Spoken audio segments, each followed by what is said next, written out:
Bonjour les amis, bienvenue à Télébar Canada. Voici vos nouvelles.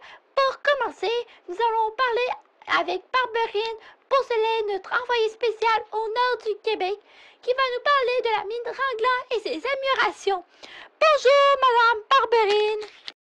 Bonjour Madame Dumont-d'Avignon. Oui, c'est bien ça. Je vais vous parler de la mine Raglan. Celle-ci est située dans l'extrême nord du Québec. Cette mine ne peut être branchée au réseau Hydro-Québec en raison de sa proximité à l'océan Arctique. Donc, cette industrie minière doit produire elle-même son électricité. La fabrique à l'aide de parcs de génératrices au diesel.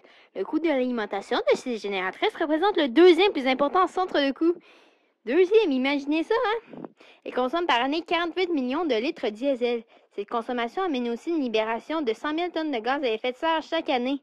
En 2008, l'entreprise a amorcé une stratégie énergétique pour régler ce problème. Ils ont découvert que le vent qui souffle sur la péninsule d'une Nunavut ou Nunavut représente une ressource éolienne de calibre mondial. La mine de Raglan s'est associée avec l'entreprise Sudlic Energy. Après avoir réalisé des études sur la faisabilité du projet sur la faune et auprès des Inuits, ils ont obtenu un projet pilote.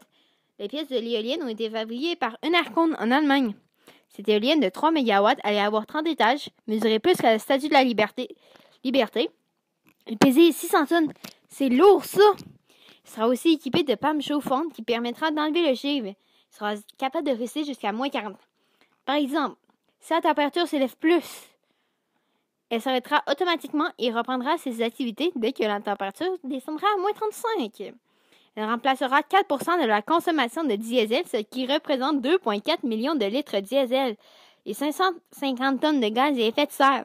Cette éolienne devait être construite dans une petite échéance, car l'hiver durait 11 mois et de violents vents soufflaient sur cette région, disposée de 3 jours de calme pour monter la structure.